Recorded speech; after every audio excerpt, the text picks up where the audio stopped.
ok. Ah, donc encore no wonda ide juste 3 kilos. Donc 3 kilos no fandi e soma. Dani ko combien de millions mi perdu donc? Ah patron, mi kanda minde. Ok. Y'a pas de souci. Yalti fiala.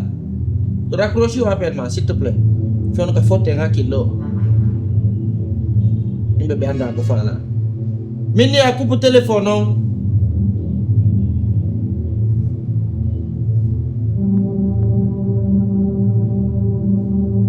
Oui.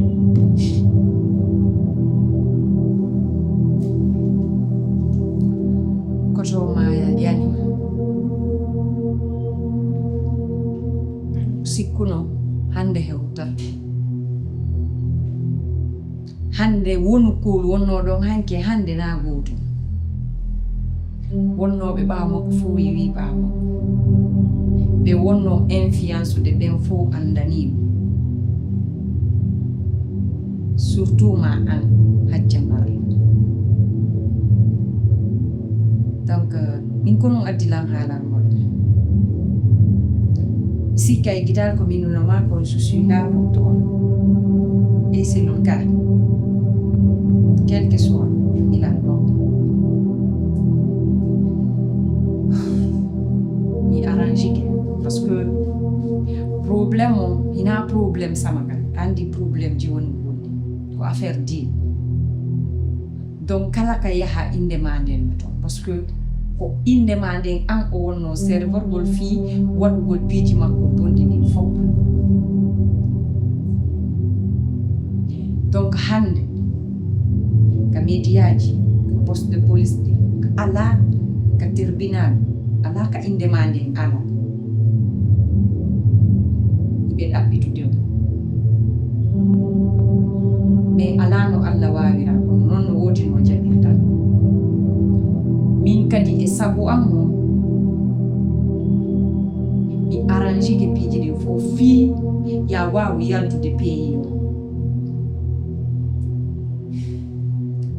non on a perdu le temps tu n'as pas le temps mi jita gol ala mi ini kay di mondi fok mi sodi biye ji mondi an e yaski jam o yow kay ya tombi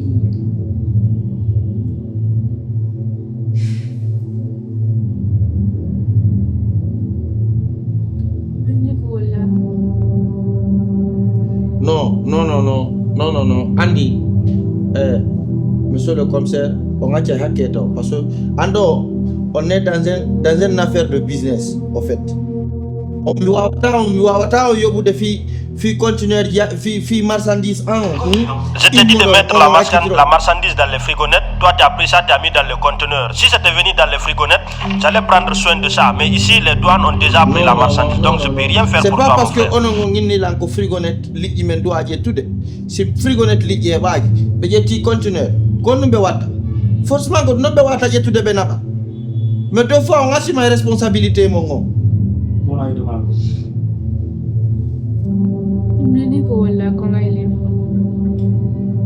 En plus, ce que l'on a là comme voilà quoi, tu vois. Toi dans la je pourrais jamais oublier mais qui t'a en plus que awadi hami andi kota ko jogino lando halaji ko hala no kung fu la yiduma wadanta dum do sa wadi dum do mu fa voyager tout ça jakka ko hala mo jukkuno mais ndije kam moy dala mais ko wonta kon kadi fin de voyage je vais pas rater ça mais j'ai une chose à faire note la nyalla ngalandar je vais là on a wat note harap ko satti bandari la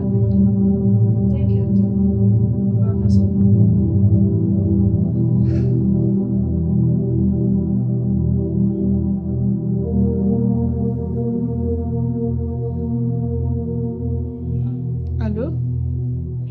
Comment? Wadu joy ko minyama.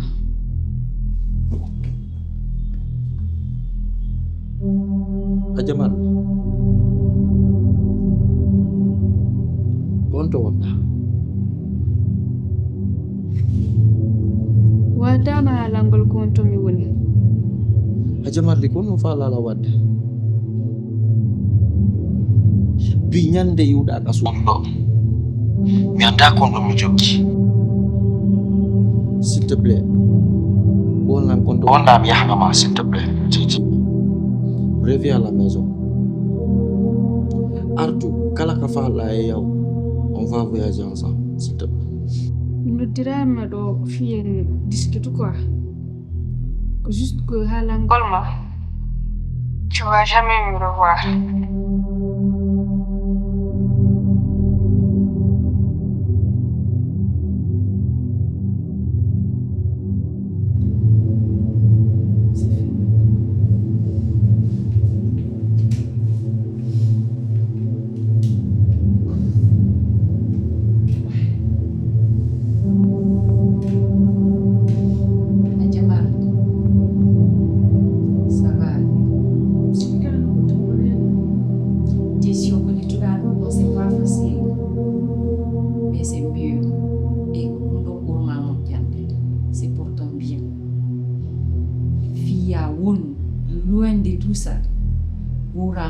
Madam, I'm in you down.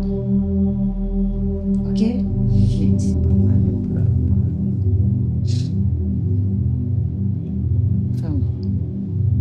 En plus kadi mi arrangé que son deux qui ont hewti ka aéroport on heb ay goddo don arano installé on très bien on tranquille.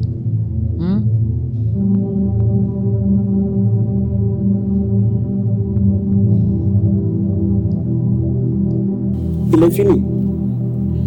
Donc, c'est ce que tu dois faire. Je suis d'accord sur tout ce que tu as dit. Mais là, je suis un agent infiltré. On nous connaît comme un ingénieur.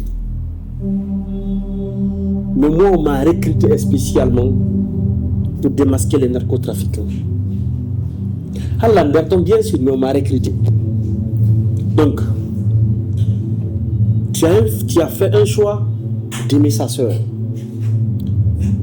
En tant qu'un homme, tu dois l'assumer, n'est-ce pas? Oui. Et tu vas faire exactement ce que je te dis au début. Tu vas l'empêcher de quitter le pays. Tu comprends? Oui. Et déjà, nous avons surprise au Maramao. Et c'est pour cette raison qu'on est dans ce restaurant. Dès que nous couler arrêter, nous allons l'obliger à signer. Kalako marido. Artane Niyamako. Mais je me suis arrangé toi. Hara au restaurant donc indema awonata.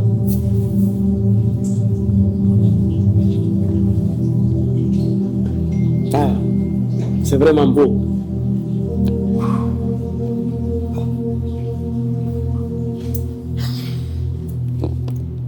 Vas-y si tu as quelque chose à dire. Ok. Nani ko halda ko. Mais moi personnellement, honnu empêchata la mi jagol. Wonde masimi hedduti o restaurant do nyande go goddo arata do inna koy juude dealer jo mebirim. Bon maman, parce que tu ne me connais pas. Je suis Wak Bouba. Et je n'ai qu'une seule parole. La femme de nous devons répéter Hadatama Hendagol au restaurant avec une somme de 50 millions.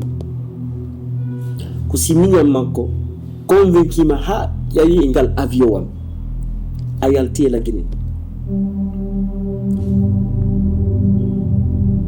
Écoute, pour te faire comprendre que je suis au courant de tout. Pengwa yi kama bien sûr. Tu ne savais pas que moi je savais qu'elle était dans chez toi. Vous êtes surveillé dans ce qu'il veut goto.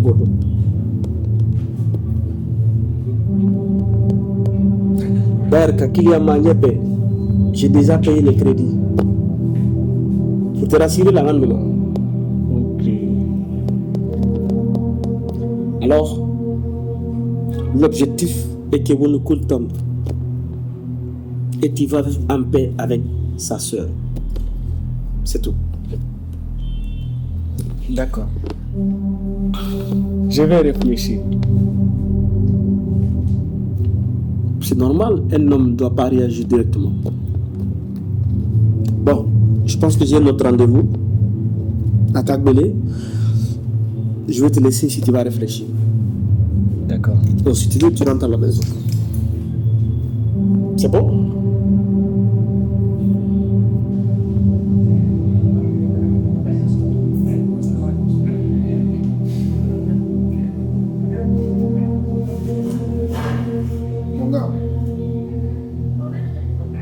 Mon gars, bouge.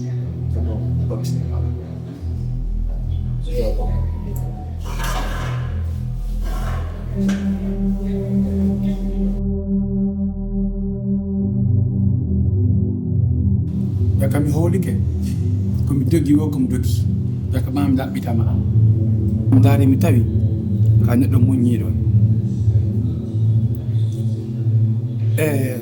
wok ja il est bête désordonné convaincala mo mari produit jakari ko fenade tadi mensonge mi anda ɗum fof ja ko produit mo wujjuma o ko wono yeydera jonna mi yami jonna bobo jande ɓe yeeya jonu lanni vraiment hande tortoma mi jeeja ko feƴƴi kon sa jogitorike ɗum ɗon min ɗum wayinom mo walaki haccana elama fof s'il te plaît pardonne moi pour une dernière fois. Hey, mon gars. Hey. Yo, Oxy. Tareni la. Siku de nyando nyando ko ayo bona ara jaja. Mina men jabatan no. OK? Men tina makani. To na ka église ne ko. Fais beaucoup attention et puis tu bouges. D'accord. Tu peux bouger. S'il te plaît, minute. Minami Wolani. Kouroua Jam Wolani, le boss, le grand boss. Quand ça tient là, en force à Jamaï. Donc, ça y est, on est. On m'a accès à rôle. Alors, s'il te plaît aussi.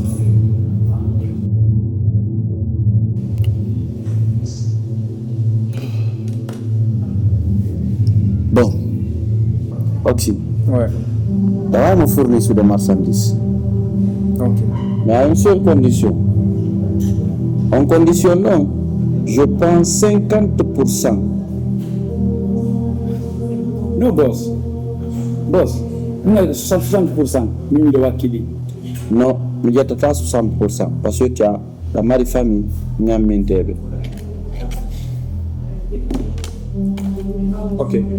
Ça marche. Le gars là, il commence à m'embrouiller. Ouais. Boss. Milu ta metongo do ngachantana mo boy. Oh bon. Wadi manigas de. Andi, gagnement, na ya holumo, musongi den. Afani. Kwa ajetu toujours wada mo bindema. Parce que on te dit quand confiance, mais lui tout ça va. On a confiance en lui. Enfin, mais elle est dans le n'est-ce pas? Oui. Pour le tout, pour la de près. OK. Enfin, D'accord. donc, ajetai tracer gini. Wada, kamarsanji sida gini les tracers. OK. Enfin. Ouais. Harakala ka utipi jangan dikondo parce senga ni wala ki mo ande kadi na bay ko affaire golle enen ko intérêt mo wonde jeppude. OK. Ko dum non. Merci. Wa wog. Jonin gan yo digala makko. Woni me woli kala few. Doute zéro, fusan kala ton doute. D'accord, comme ka watte joni quoi? T6, hein? Mais wog, n'andra que ma cotonde. Ok, ça marche. Il a raté si ça prend du canal à moi. Ah ouais, je vais t'appeler.